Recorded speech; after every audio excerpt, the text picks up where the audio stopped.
but Gen.G haven't shown all their cards just yet. We're getting into game one of this draft, and just this entire best of 5, I think, is going to be a very close one. If we get a 3-0, that would be the most surprising result. Nobody predicted it. Only a couple of people went for 3-1s here and there, and it really will come down to the preparation that you guys are talking about as we go into this draft here. Galio and Azir taken away already. Just feels wrong to expect one of these teams to sweep, even with Hanwha Live obviously thus far not losing a game. There's just too much tape of these teams going the distance, and with the performances of Canyon and Chovy, which was the biggest weakness of Gen.G at the beginning of the playoffs, I think Canyon still a little bit on thin ice, but Chovy in that last series against BDD, who have been performing exceptionally, was just incredible, as the Jarvan ban is actually going to come through here, which has been one of the most highly prioritized junglers in the playoffs. Yeah, it does weaken something like an Orianna, but still going to lock it in here first. This has been the most common mid lane pick on B1 through the playoffs. So flexible, so much zone control, and a strong laning phase to boot. Now on red side here, Gen.G will be able to snap up 2 picks. Will they grab their own mid jungle, or will they look for some bottom priority? The Nico is available, and it's quite rare to be up, especially in game 1 of a best of 5 like this. The Rise to be prioritized here for Chovy instead, so looking for that mid counter right away. Yeah, the Rise coming out here early. They're spending a lot of time thinking about maybe what their next pick is going to be to go with the Rise. We've seen a lot of Annie as well in response to the Orianna, but not here in this game number 1. They're going to save that for a different type of draft. And I like the Rise a lot more, even though I do think the early laning phase still will be a bit rough. Rise to me does become very beefy later on, and Chovy, I think his biggest strength has been navigating rough early lane matchups to then turn that pressure. This is a big surprise to me though, because we have seen the priority on the Vi really go down. I do think Vi, that specifically with Rise, is a strong combo. Ooh. And it makes me wonder if they want to prioritize something like an Imbessa on top, because we've seen that specific combo come through a lot. Yeah, and it's not a strong mid-jungle synergy. It's not the strongest we've seen, right, in terms of Rise Vi, but it feels like a great denial for Peanut because he's relied on this pick a lot more heavily. But it looks like he might be going to one of his old favorites here in the Poppy early, so often banned in the first phase. He's going to bring it out here in game 1. Could technically still be a flex for Delight in the bottom lane, but likely to go into the hands of Hanwha Life's jungler here in his final LCK series. See what that third pick is going to be. They have the mid flex jungle on lock, and the Corki still available. Will get locked down, and now I think that Nico priority is jumping through the roof. There's also the fact that we denied a Corki from Ruler that he has been absolutely devastating on, and with Peanut on the Poppy, Peanut's biggest edge, as he himself mentioned, is his early jungle pathing. That's been something where he historically has been great, and him being able to be on a champion like Poppy that has some of the best level 3 dives in the game, I think is definitely a showcase of what Hanwha Life are going to be looking for. And as you highlight, Wolf, I like the Nico pickup here because it both denies the Corki and Nico, which is insanely strong, and I think it provides some flexibility in the bans. There's definitely some neutralization as well that you can get in the Nico into the Corki there in the bottom side. Really takes a lane that can be quite dominant, especially if it has a Nico in its own hands, and neutralizes it quite heavily. So difficult here for Gen.G to ban efficiently now. They could protect a pick here for Keen in the top side if they want to, but again, that flex Poppy is still looming. I don't think you want to be playing Poppy in the support role though anymore with Nico now already on lock, because you're going to be playing melee. Gen.G agree, and we'll take away Delight's Alistair here and focus on support instead. Yeah, I do like that these two comps are already beginning to form somewhat of an identity between the two of them. You've got Vi and Nico for the heavy engage, the Rise for the follow-up damage, and then you've got a lot of zone control with Orianna, Poppy, the Corki, who can always create some room for himself. So the Alistair gets banned away for more zone creation denial, and the Kaisa for that follow-up on the engage will be denied away from Gen.G. And my guess is that they're going to ban another AD carry. We're probably saving Keen counter pick for R5. Just pick up an AD carry on 4 here. There's still a good amount of picks left that are okay into Corki, but obviously it really depends on what matchup Delight will get. Knowing Delight, I don't really think that he's going to be playing for Ling too much. Just going to be looking, I imagine, for maybe like the Rel, just any engage support that synergizes well with the Orianna and allows you to really go for these big wombo combos. Gen.G right now have a strong big engage tool in the Nico ultimate, as well as single target with the Vi. So they can lock this Corki down even though it has good escape here. Having a stable AD carry that can scale well and help front to back in these team fights, regardless of what Zeus is playing. He's going to fit the bill. They took the Kai'Sa away, which is super safe with the Nico. Now the Sivir is gone here for Ruler. So Ruler's pool thinned out a little bit here in terms of consistent damage he could look for. And the Ezreal is the safe pick he'll opt for. Very difficult to get value into this pick as Orianna because of his Arcane Shift and his ability to do damage from so far away. Normally you see this into a more clear dive composition, but with the expectation that something like that Rel is coming through, feels a lot safer here to lock the Ezreal now. Also means that it frees up Duro to make plays on the map on the Nico. Nico can be really obnoxious to deal with when you go to other lanes. And there is now the blind pick to come through here for Zeus. Aurora makes sense. It's one of the hardest champions to actually shut down. It takes away a lot of power from some of the expected picks that normally Keen will go towards. The Rumble, I think, is always the biggest giveaway, as Rel for the Light should come to the surprise of no one. I think Hanwha Life's draft has really strong identity. It's got a lot of upfront burst damage and the Corki to follow up from range and then clean up house. Great engage, plus the extra stability that the early game Poppy can give you and the objective control that Peanut will be able to provide with his ultimate. Going to take a lot of convincing for me for this final pick here for Keen to think that Gen.G can actually turn the tides. And they will look for just the robust front line here of the Scion. This draft does a lot of different things for Gen.G. You can front to back a little bit. You can poke for objective control with the Ezreal. But when Hanwha Life press the R buttons, when they press go, even a Scion isn't going to be safe. Even a Scion can be burst down so quickly into this composition. I think Gen.G are really going to need to operate with a lead because they don't even have a strong side lane setup here for this Ryze to play through. You're not going to be able to realm warp on top of somebody, collapse easily through, say, a side laning Camille or even Aurora that's on the other side. Gen.G, Coach Kim said, we look for tier in our drafts more than counter picks. I don't think they got counter picks here, and they didn't really get too much tier outside of the Ryze and the Nico. Yeah, I definitely agree with you, Wolf. I think Hanwha Life Esports definitely a more solid identity. It feels like Gen.G somewhat got lost along the way. They definitely still have very strong tier picks, but even our desk was talking about counter pick and how strong it can be. Wadded really nailing that point home about how red side is very strong right now, but they banned the Ambessa. The Scion was a little bit face up, and they're like, well, Aurora's still up. We can just pick that and have an awesome lane into Scion and be totally fine. So for me, I do agree. I think Hanwha Life got the edge in this one. I do think that Gen.G have shown us that they're the only team that's consistently been able to pull off 2 carry compositions, right? And that for me is kind of the X factor here. What is the laning phase going to look like, both for mid and jungle specifically? Eventually, Keen will be fine, right? Early levels against Aurora are going to be hard, but once you finish your first item, I do think you're okay in that lane. Can't wait to see. Well, we got it going right here, guys. Game number 1 starts right now. 하나 생명 하나 둘 셋 젠지 하나 둘 셋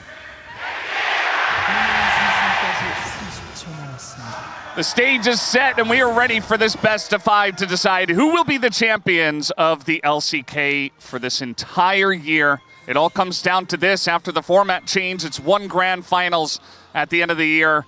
Will Hanwha Life get the back-to-back from last year's summer, or will Gen.G look to shut down that streak? Our 2 international title defenders as well, with Gen.G being able to win MSI and then Hanwha Life being the first stand champions. Yeah, and LCK before that, the LCK Cup, that is, and of course last year's LCK.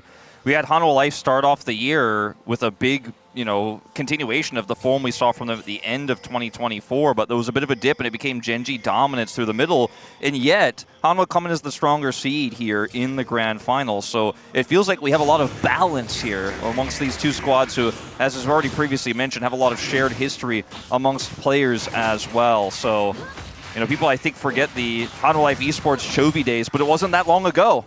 This guy was representing Korea on a lower seed LCK team alongside Morgan. I still can't believe that lineup is real, and the fact they made quarterfinals at Worlds. Yeah. Very silly. Well, they did have Chovy on the team, and he's here on this team, and I think his role as the Ryze in this draft, it was the first pick on red side to handle the Orianna and to be a farming menace and to just control the side lanes. I think a lot of the onus in this game will come down to Chovy as one of the 2 carries of the composition of Gen.G.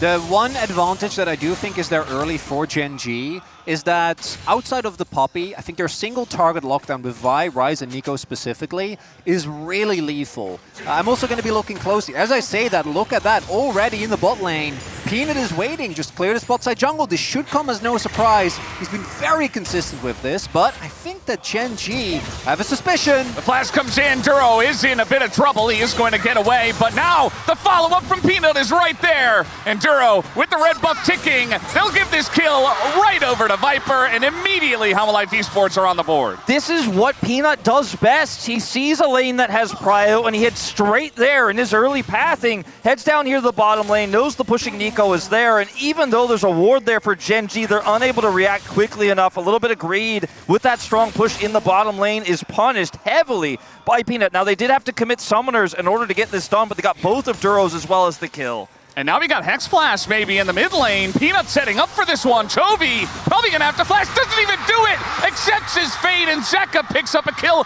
Both the carries already online for Hanwha. And in the trash talk video, Kenya said, that's fine, Peanut. You can do whatever you want. I'll finish your jungle. He can't! Peanut's just gonna finish his entire top side. He's gonna clear without a care in the world. And already Hanwha popping off. And I was talking about the expectation for Gen.G. This is a 2-carry composition. You need your AD carry and your mid laner to do well. They've both been killed already. You can see Peanut's stats on the Poppy, but it doesn't tell the full story of how much experience he has on this pick. It is an iconic Peanut pick over the years. Has the flash here to catch Duro, post-flash, and he gives the kill over to Viper. And then the immediate follow-up in mid with the Hex Flash. He catches Chovy off guard here as well. And secondly, not taking the kill, giving it right over, hand-feeding it to Zeka. So as you mentioned, both of these carries already accelerated here pre-4 minutes in the beginning of this series. But you should have known. Well, it's being the Poppy. He did this on Gen.G for the entirety of 2023. But why does it feel like every time he plays Poppy, the opponents just don't seem to get a read? It's like, oh, well, yeah, he's playing Poppy. We don't know where he's going to come in. We don't know where he's going to gank. It's like he's invisible. It's an additional passive. It's just, we forget about Peanut Poppy. He appears on the Rift, never seen it before. We didn't forget.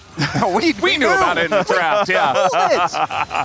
And the thing is, he does this so consistently, but it's both the lanes that had the pressure point, right, where Gen.G were pushing a little bit too far, and he's just like, no, you can't be there. And now we have the teleport here for Zeus, who's also winning his lane. He doesn't need help. He gets back up here to the top side to continue that advantage. Canyon is going to try to start this Dragon up here. Does not have the backup of Chovy, but it looks like with the control that Nico provides in this bottom lane, he will get away with it. Interestingly enough, the stats we just had on your screen was that Rel is on a 5-game winning streak, whereas Nico's on a 5-game losing streak. So in playoffs, that's kind of been the way it has been rolling for both of those supports. Doesn't necessarily mean that it'll continue, but either the streak continues or it gets broken right here for both of those support picks. We also have Keen just struggling against Zeus, which again is to be expected. That's just a given in this matchup. Again, I think that once you finish your first item, you're in a much better spot. Once you get Hollow Radiance, I don't think Keen is really going to be too plotted, and when you have enough stacks on the W. But that means that basically right now there's 3 losing lanes for Gen.G, and that's where we've really seen them struggle, when they're still trying to make those classic Gen.G plays, play aggressively for objectives. And I think that they're still in a position now where we could see them go for the trades, where we could see them go for the cross map. But a couple more kills go in the way of Hanwha, and this composition is just going to get stat checked really hard. I mean, look at how much is already going to be lost here for Keen. He does not commit his ultimate, at least not initially here, to get back to that bottom lane. He is going to use it now, but still a lot of farm lost here in a lane where he's already 15 CS behind. And I think the idea with this Sion pick, we know it's not going to beat the Aurora. Obviously, you need to go Grasp here. You're not going to get that many stacks, but you know, a lot of melees will actually go Electrocute to counter like Ambessa does in this matchup, but you can't do that as Sion. And he's like, well, I'm going to have 2 winning lanes, so I can just be the rock here in the top lane. But Peanut said, you're not having 2 winning lanes because I visited both of them and took that advantage away. And so the Sion is not functioning in the draft as it was supposed to here for Gen.G in this early game. Yeah, no, we didn't have any Viper swap in this game, so the 2 bottom lanes are just going to end up in the top lane at this point in time, just joining each other. Gen.G did end up with the first Drake. They got that first Hextech Drake on the board. And so that is one thing they've got for themselves, but still a pretty big deficit early on. The 6 spikes for Gen.G are really strong, right? Vi in particular, but even Chovy being able to make a quick roam. So I imagine Gen.G is going to be looking, even though right now their position isn't great, to try and get a numbers advantage, use the crazy amount of CC and single target burst that they have available to kind of play from there. There's also the fact that we have seen mid lane has actually been equalized decently because Chovy has been Chovying. So even with the kill, gold lead has shrunk a little bit. We'll see whether Zeka can utilize that. Chovy was also looking for a play on top earlier, but Hanwha Life did respect that very nicely. Ooh, Peanut. Yeah, he's not going to see this on time, I don't think, as he's clearing out a ward. And actually, Canyon decides to just back off of the play. I mean, Zeka is Orianna, but he's got Flash, and with the jungler right there, they don't want to commit to it. So You think the composition for Hanwha Life is so reliant on setup here? It's going to be difficult for them to actually gain access to these grubs here. Chovy does not have prio in mid for the moment, although that will change in just a second here. But if Gen.G gets set up with those strong level 6s that you mentioned, Chronicler, it's tough for Hanwha Life, but instead looking for a bit of a wraparound here on the Vi, setting a trap for Peanut. yeah, I mean, they should know that he has started this one up, as now Chovy going to be spotted. They just go on a delight here as the follow-up just not there. And now in comes Hanwha Life Esports, just going to knock away the one guy, the support. And now the follow-up here on a Canyon, who is in a lot of trouble. Does get that shield up, though, and a bit of health on the follow-up. The damage not quite there, and finally they get it, but Zeka is going to immediately bite the dust. Viper also on the run as Chovy looking for more. Needs a Q, needs something, and they finally do get him down. Chovy collects the kill, and Gen.G do strike back. Just like that, Gen.G back on the board here. A big win in the fight after the initial setup looked pretty good for Hanwha Life when the engage was on to Delight. They get the chase down kill there, pick up a ton of much needed gold. And I do love that it ended with Duro just stealing away the crab. As we take another look, they don't want to invest too much, as might have a steal imminent here, but because of the Nico being knocked away at first, it looks a little bit rough here for Gen.G. Canyon's able to stall us. They're still going. Yeah, we got a fight in here. It looks like Canyon wanted to fight for the grubs, but he's by himself against 4 people. Says, I can take the 1v1, but not the 1v4. And eventually, we see that he gets one grub, but he loses his life. That's not worth it. There's just no support for him here, even though Chovy had TP on the back, doesn't commit it. He's walking back to lane here, and just gets kind of unceremoniously collapsed on there and taken out. Fairly greedy play from him, but he thought he had the space. He thought he was safe. Instead, it's another kill going over to Viper here on the cleanup. My guess is that he made a misread on the timing of the roams here, because going in on this and just stealing the grub would have been fine, but it must have been a miscommunication. Maybe they thought that the light was going to try and catch the wave. He's interrupted on the charged Q. Yeah, but let's be real. You know Poppy is going to try and block you. You should see the collapse coming. So to me, that must be a miscommunication, because obviously big mistake by Canyon, but it also doesn't really make sense for him to go in there and try and fight when it's very clear that he is getting collapsed on. And Chovy, was backing at the start of that, and like he had teleport, but obviously the timing wasn't going to work out for him to join. So I agree with you. Definitely feels like a bit of a miscommunication, as you said. It's a big mistake though, because now the gold lead is growing again, which Hanwha is going to be very happy about. Yeah, all of a sudden, just a bit of a weird play from Canyon ends up making it Hanwha Life Esports' game to control at this point in time. Grubs are super valuable when you have a strong side lane threat like the Aurora as well, so this can be a huge issue for Gen.G later on. I guess they did get 2. I mean, I'm not going to call worth, but... yeah, Hanwha Life Esports did pick up 2, so at the end of the day... Oh yeah, my bad. I'm looking at the roses. It's all good. Pranked. Yeah, the roses are very pretty. Easily distractible is Chronicler as well. It's also because it's 2 to 1 on the other one. Yeah, sure. Fine. Yeah. Come on, guys. Chronicler. Come on. It's game 1. Be nice to me. Be nice to me. I'm like, Dura, I gotta what, is warm today up. like kind of a special day for some reason? No. I didn't hear anything about that. Oh, it's fine. It's just a normal average grand finals. Is he okay? Delight is wrapping around here with his ultimate. And we'll be able to clear this ward. It's very difficult to challenge this as Gen.G right now, although Chovy has a little bit of a window. Forever control. Yeah, looks like Zeus is going to hop away, so he's fine there. But denying the TP is what's important, if possible. Right. And Keen is just running down here with this ult, so he can join the fight if necessary. As now, we do have the teleport coming out, and the Scion is going to be ulting in. They try to go in onto the front line here. A ton of damage into Canyon, and he will be going down. But it's in the trade for the support as Peanut super low himself. Keen frontlining for the team. As Zeus kind of just has to get out of here. Zeka just zoning the rise, but not good enough. And Zeus will have to flash away. Looking for the double dragon is Gen.G. And can they actually lock it down? It's a massive shockwave comes in from Zeka. He only gets the one though. And it is going to be the Dragon going the way of Gen.G for double Dragon. And it was almost a potential steal away there by Viper there at the end. He's not quite able to secure it against the smiteless squad, but very, very close to really backfiring there. Massive shockwave from Zeka. If Viper was on the other side of the fight, that could have been more disastrous for Gen.G. Instead, they take the double Dragon here.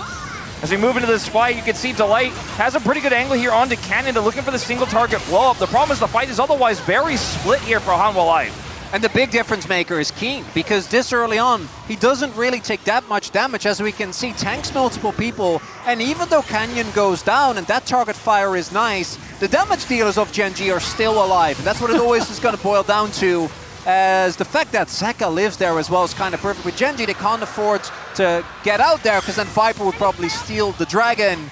And this is what I want in my game one in the grand finals. Both teams back and forth, a lot of fighting, but Ocean Soul, particularly on champions like Ezreal and Sion that are going to be looking for these more drawn-out fights, kind of crazy. Even Ryze is going to become really beefy as the game goes on.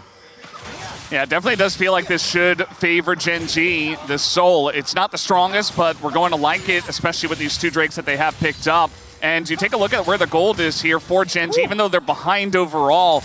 Ruler's getting really fed. He's 2-0-2. He's got double buff, and this Ezreal's going to hit his 2-item spike very early on. Right as I say that, maybe I cursed him, is now trying to go in and take down Viper, trying to take the 1v2, does get the kill, and now Zeus is like, well, I guess maybe I'll take him out eventually here, but still, the fact that he was able to get a kill in that circumstance is big. When you have a two-carry composition, it's looking pretty good if Ruler's one of them, as he gets the trade, and that allows the cross-map to be favorable for Gen.G. Didn't end up being a caster curse at all there, Chronicler. He just outplays it. Yeah, of course, they're not real. They're not real, sure, whatever you say, Cronny.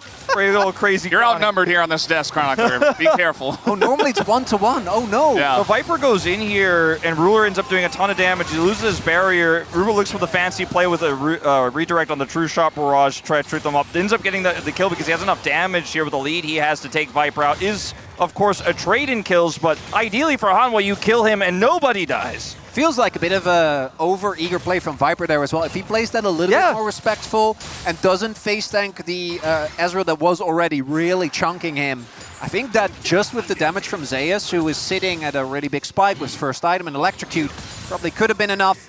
But Ruler able to find the kill. The rest of the map still looking good for Hanwha though.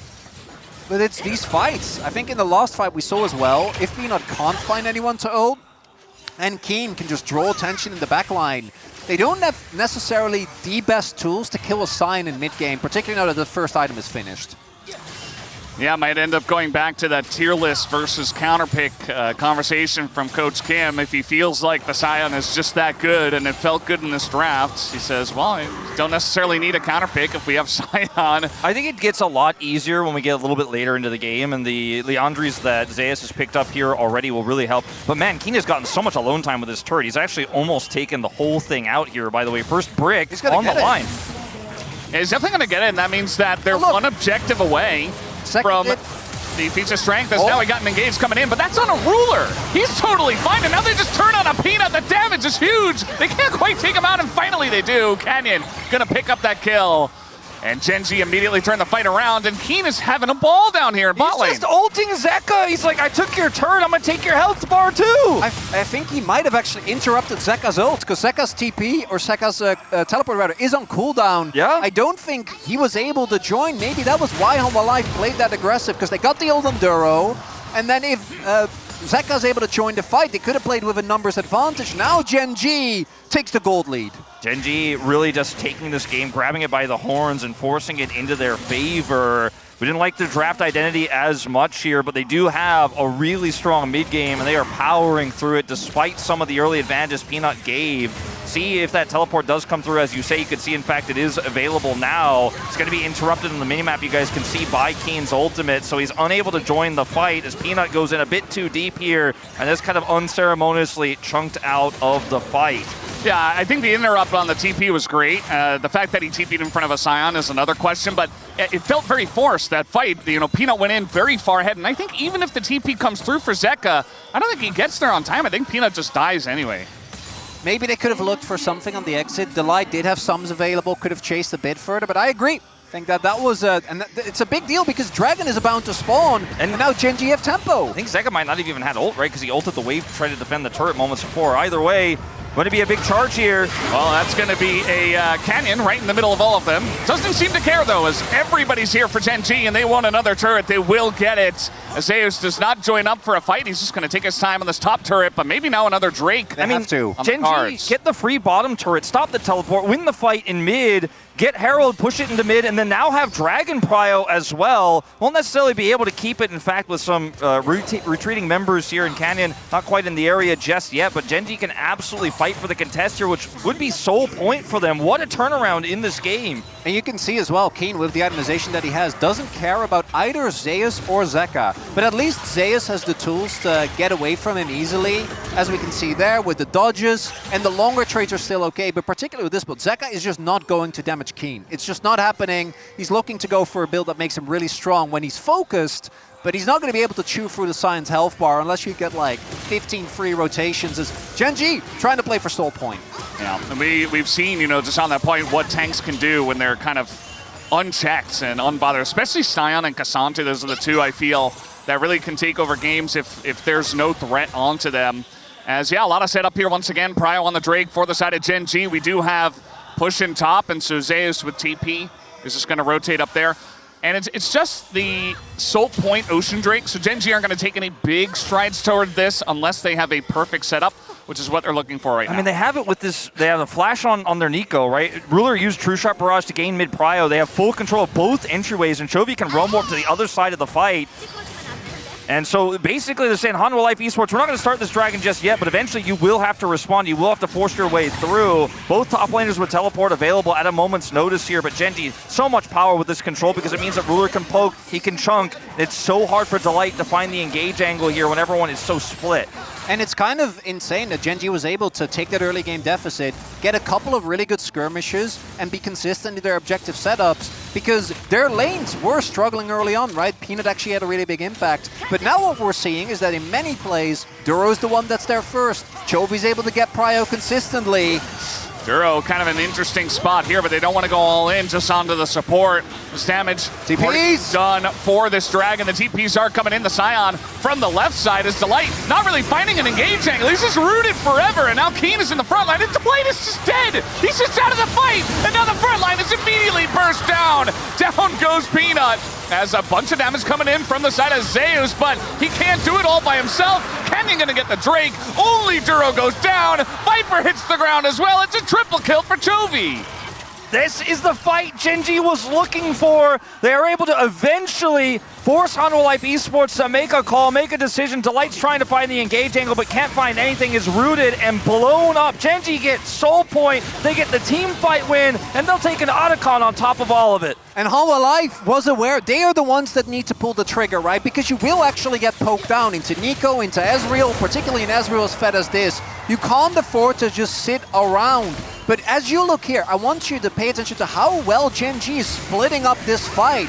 Even though Keen doesn't find anyone, it doesn't really matter. Peanut doesn't hit the ult, and with Keen there, the turn is inevitable. Duro creates so much backline space, and despite Zeus' best efforts, can't do enough because the fight setup is so Gen.G favored. Yeah, and this is another example of Gen.G piling a 2-threat 2-carry composition incredibly well there, dismantling Hanwha Life's engage, picking them apart piece by piece, utilizing that prio, that control over the objective to allow the damage to come through from Chovy and Ruler, even though Zeus gone to the backline, even though he's looking for the big ult, the big burst there, just not able to pull it off. I believe this is our performer, Minju from Islet, who did do the performance earlier on today. Hope you guys did enjoy that. She's here watching the games, and we'll see if her favorite team ends up winning. And for Hanwha Life, the big thing now is finding multi-man engages. Right? We're talking combos for Delight. We're talking Zeka finding a big shockwave. The damage is still there. The team fighting power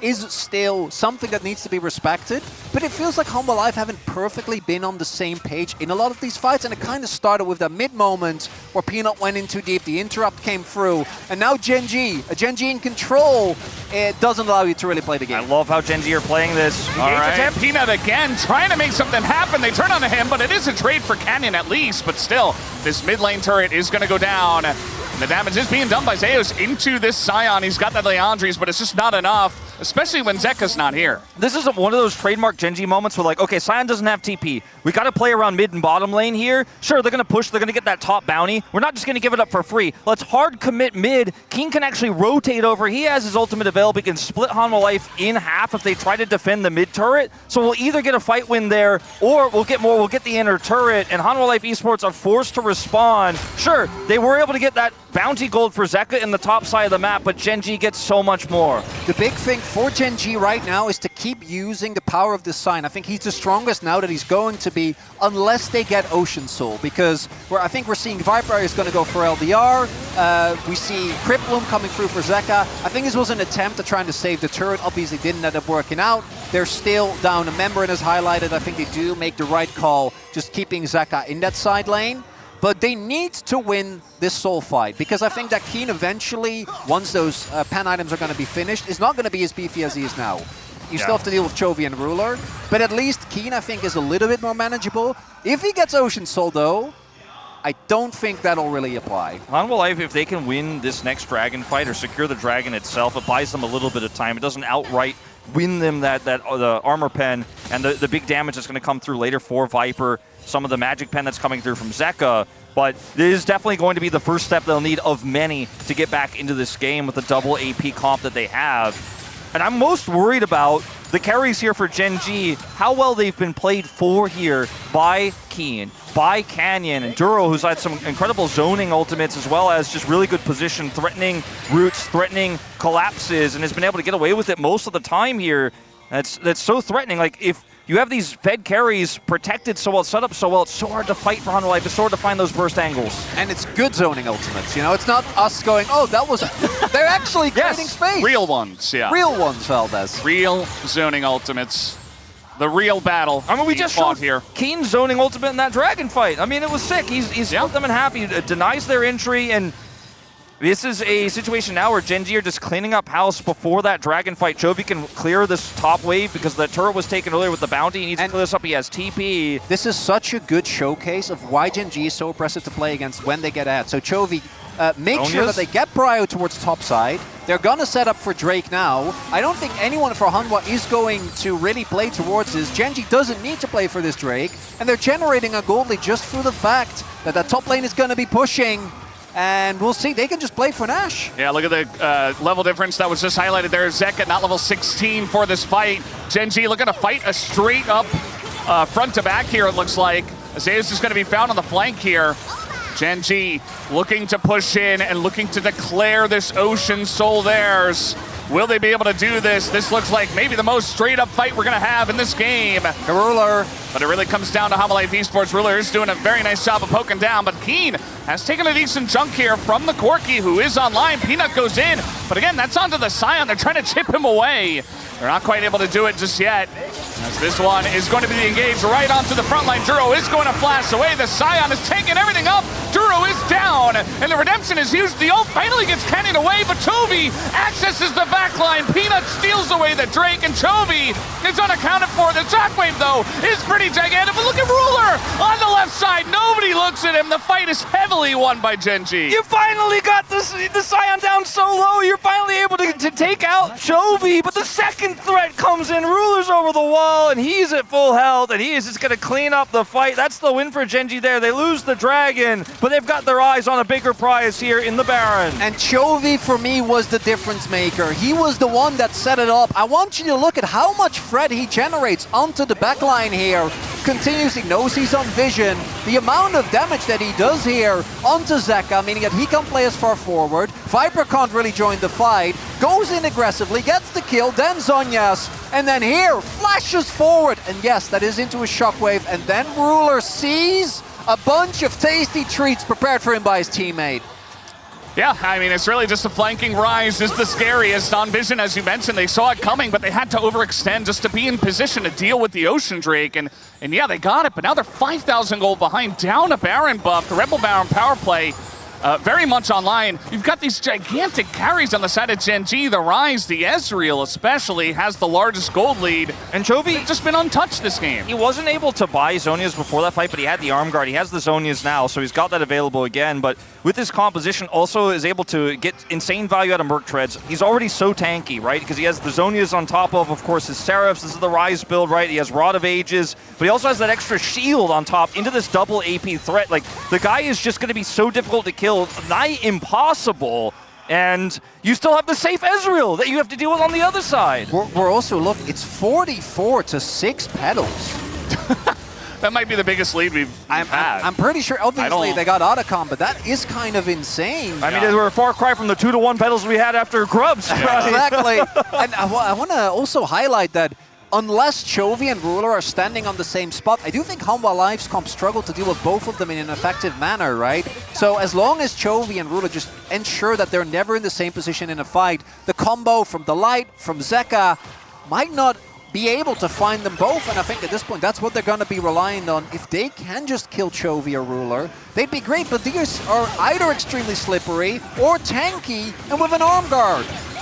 Yeah, and you see how Gen.G is really able to tear open the map. As Canyon said, he's going to rip open the rift. They're kind of doing it here. They got the TP in the top lane from Zeus, who, by the way, still level 15. He's going up against solo laners who are 17 and 18 respectfully, and it's just really not online, it feels like. He hasn't had a big impact in this game as the team has been behind. The Scion has been much more of an impact in this one, we can easily say. But yeah, they just put their Baron into the other lanes. They're like, okay, you're going to TP top, we go mid and bot. And sure, the LDR is online into the Frozen Heart that Keen's now been able to put together here, but it still takes so long to kill this Scion. It just gets bigger and bigger as time goes on in this game that if you're killing Scion front to back from a deficit like this, it just isn't going to work. As Chronicler said, you have to get the backline targets. You basically have to cheat the team fight, or you are just not winning game one here. They have been able to stave off this Baron for the most part here. Base is still intact, 30 seconds to go. Hanwha Life hoping for another fight on Dragon, but man, Gen.G are not giving up any control. No vision here for Hanwha on the map. Well, Peanut's going to find some. He's not going to like what he sees as he runs straight into Gen.G.